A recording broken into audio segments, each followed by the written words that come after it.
Hi, welcome to our channel. In today's video, we're diving into a story inspired by real-world news events, like the US stopping its weapons supplies to Ukraine and the ongoing talks about possible peace negotiations.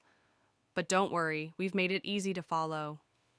The story has been simplified and even sprinkled with some humor to help two English learners like you understand it better. So, sit back, relax, and let's explore this fascinating topic together. The Ukraine-Russia story: guns, talks, and popcorn moments. In February 2025, Trump said, "No more weapons for Ukraine." Why? Because Zelenskyy, Ukraine's leader, complained about American missiles. Trump got angry and stopped sending drones, rockets, and GPS data. Ukrainian soldiers cried, "Our missiles are lost. They might hit our own farms."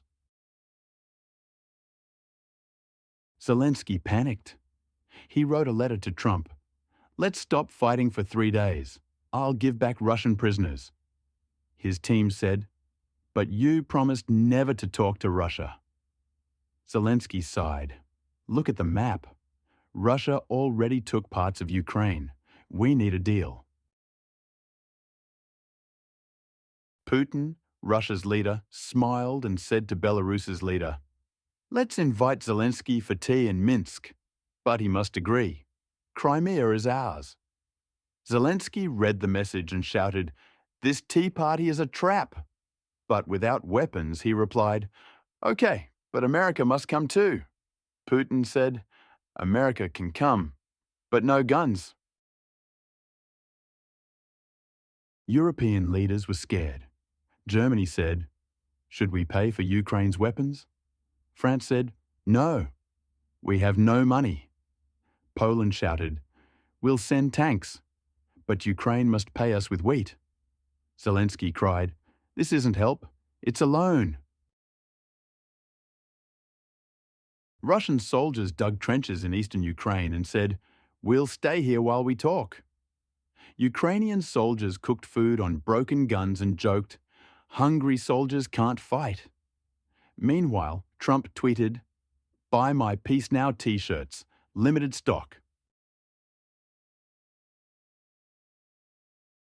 Zelenskyy secretly read "How to Win Friends" and circled the page, "Say sorry nicely." A Moscow billboard said, "Minsk Tea House needs a translator, must ignore Crimea on maps." The US Congress wrote a law. Every tear Zelenskyy cries equals one free missile. Vocabulary: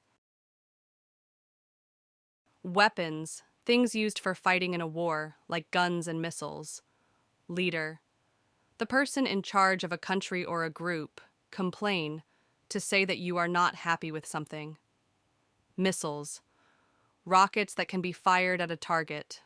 Soldiers, people who fight in the army. Panicked, to feel very afraid and anxious. Prisoners, people who are kept in jail. Deal, an agreement between people. Invite, to ask someone to come to a place or an event. Trap, a dangerous situation that is difficult to escape. Trenches, long, narrow holes dug in the ground to protect soldiers.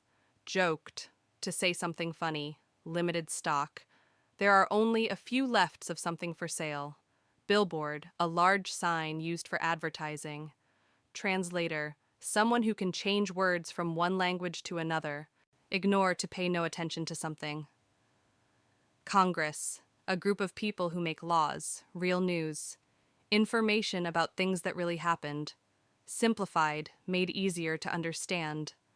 Conflict, a serious disagreement or fight.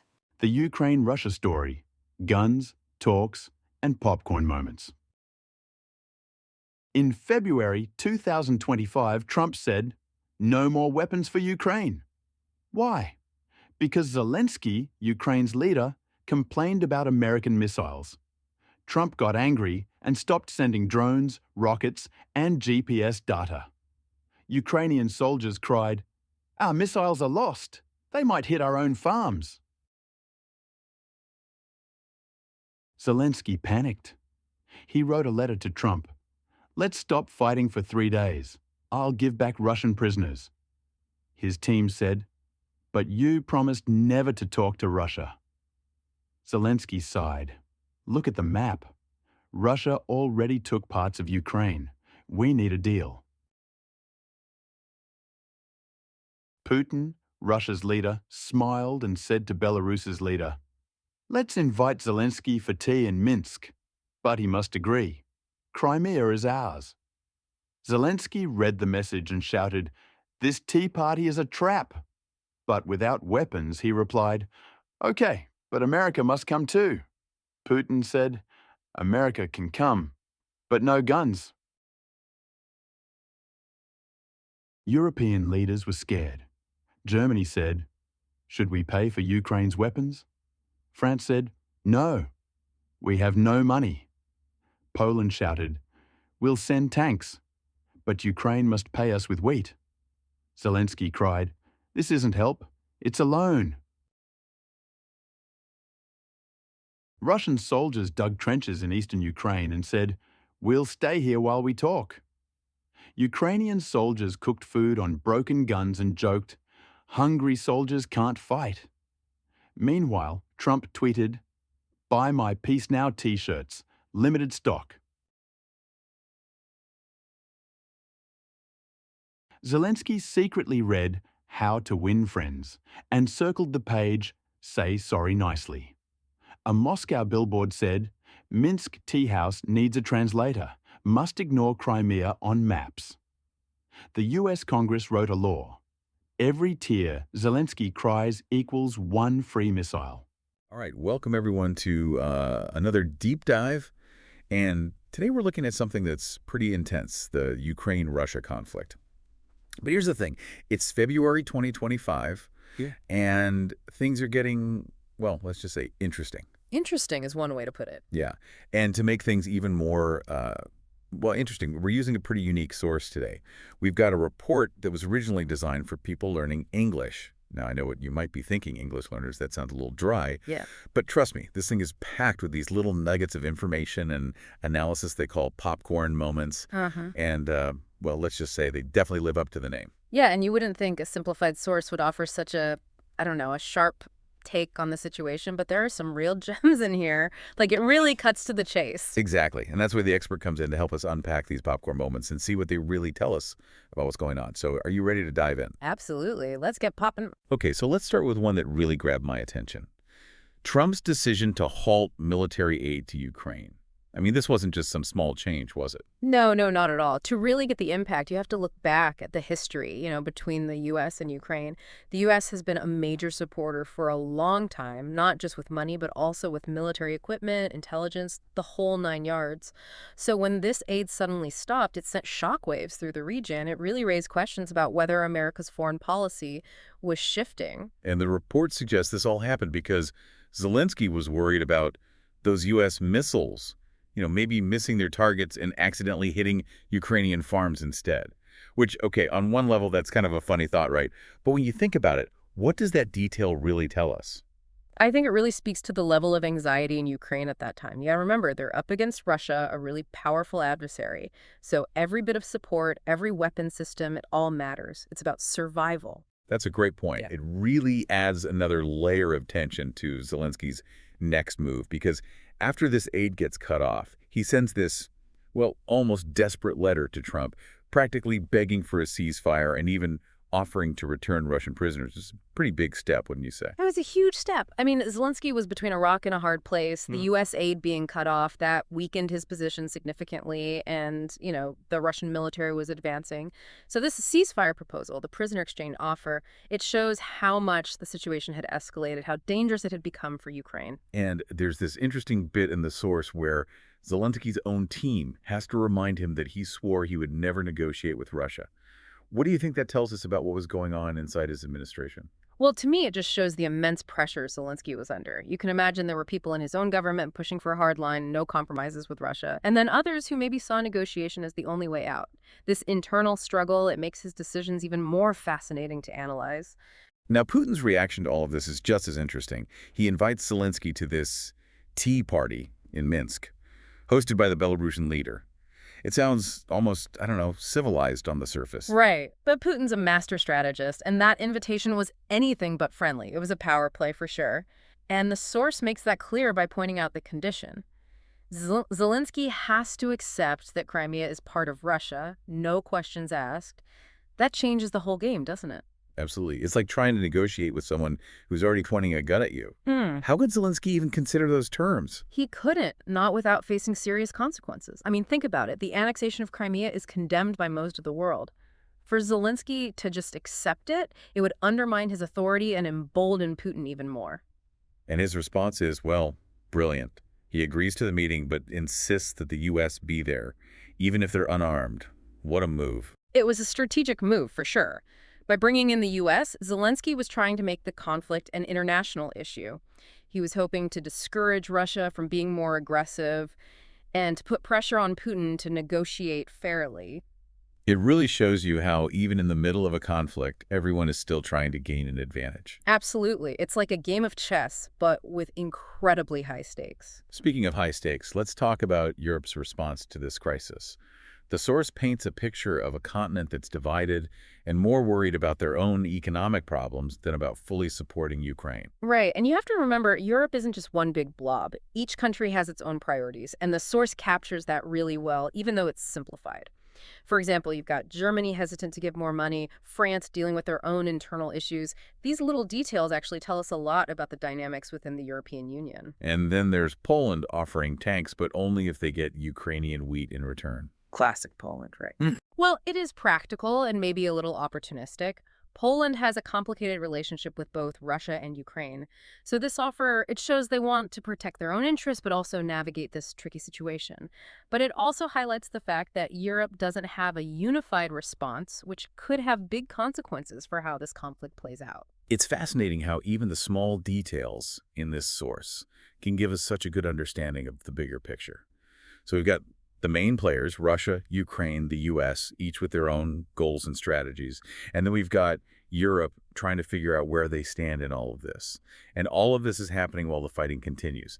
The source describes it in a way that's both absurd and tragic. It is, right. You've got soldiers digging trenches while they're just casually talking, Ukrainian troops using broken guns to cook their food. It's funny, but it's also heartbreaking. It reminds us that while the leaders are playing their games, it's the regular people, the soldiers and civilians, who are suffering the most. Absolutely. Their lives are turned upside down, their futures are uncertain, and all while these negotiations and power struggles are going on. And in the middle of all this chaos, the source throws in this bit of humor with Trump promoting his Peace Now t-shirts. It's almost too much. It is a bit much, right? It's satire at its best, highlighting the disconnect between what politicians say and the reality on the ground. But it also leads perfectly into the next part of our discussion. These funny endings that offer a really unique perspective on the conflict and the people involved. So these funny endings, they're really like little glimpses into the minds of the people involved, you know? You get to see what they're worried about and what they're really after. Exactly. It's like they're revealing their anxieties and their hidden agendas, all through humor. The first one shows Zelenskyy secretly reading a self-help book, and the page he circled is titled, "Say Sorry Nicely." It's almost too perfect, isn't it? It is. It really captures that impossible situation he's in. Trying to keep both Russia and the West happy, balancing defiance with diplomacy. It's a tightrope walk. It makes you wonder if he really wants to find a peaceful solution, or if it's all just for show, you know, to look good to the rest of the world. That's what satire does so well, right? It makes you question people's motives and look at things from different angles. Okay, the next funny ending is just as sharp. It's a job ad for a translator in Moscow, specifically for the Minsk tea house, but with a very specific requirement. Ah, yes. The applicant has to be okay with ignoring Crimea on maps. It's a dark kind of humor, but it really exposes how Russia is trying to rewrite history.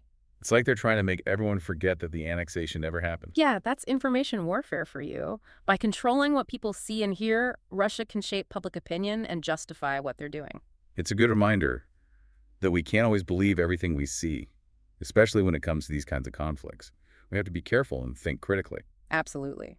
And then the last funny ending takes aim at the U.S. Congress. It shows them passing a law that basically says Zelenskyy gets free missiles for every tear he sheds. That one really got me thinking about how much emotions are used in international relations. It's cynical, but it's true, isn't it? Suffering becomes a commodity. Zelensky's tears, which represent his country's pain, they become bargaining chips in this satirical scenario. It makes you ask, are those displays of emotion real? Or are they just calculated to get a certain reaction from the world? The source doesn't answer that question directly, but it forces us to think about these interactions. Are decisions about aid really based on empathy, or are they based on cold, hard strategy? These funny endings, they may seem absurd, but they really help us see the conflict in a new light. They expose the power struggles, the manipulation, the strange way things work in international relations. And they remind us that even in the middle of tragedy, we can still find humor and use it to reflect on what's happening. So as we wrap up this deep dive, I'm kind of amazed by how much we've been able to unpack from this source that was originally designed for English learners. It really shows you the power of satire and humor. They can shine a light on complex issues and challenge how we think about things. We started by talking about geopolitics and strategies, but these funny endings took us further. They made us think about the psychological impact of conflict, the role of emotions, and the potential for healing and resilience. And it all comes back to those popcorn moments, those little insights that make you stop and think and want to learn more. So to everyone listening, we hope this deep dive has given you a new appreciation for humor and how it can be both entertaining and insightful. Remember, even when there's conflict and uncertainty, there's always room for laughter, for critical thinking, and for those unexpected moments of understanding that make the world a little bit clearer. Keep exploring, keep asking questions, and never stop looking for those popcorn moments that made learning such a rewarding experience. 1. Why did Trump stop sending weapons to Ukraine, according to the story? 2. What did Zelenskyy propose in his letter to Trump?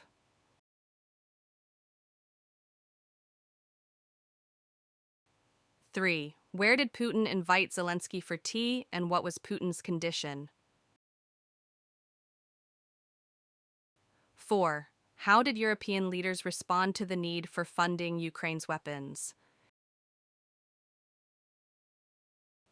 5. What were the Russian and Ukrainian soldiers doing while talks were happening?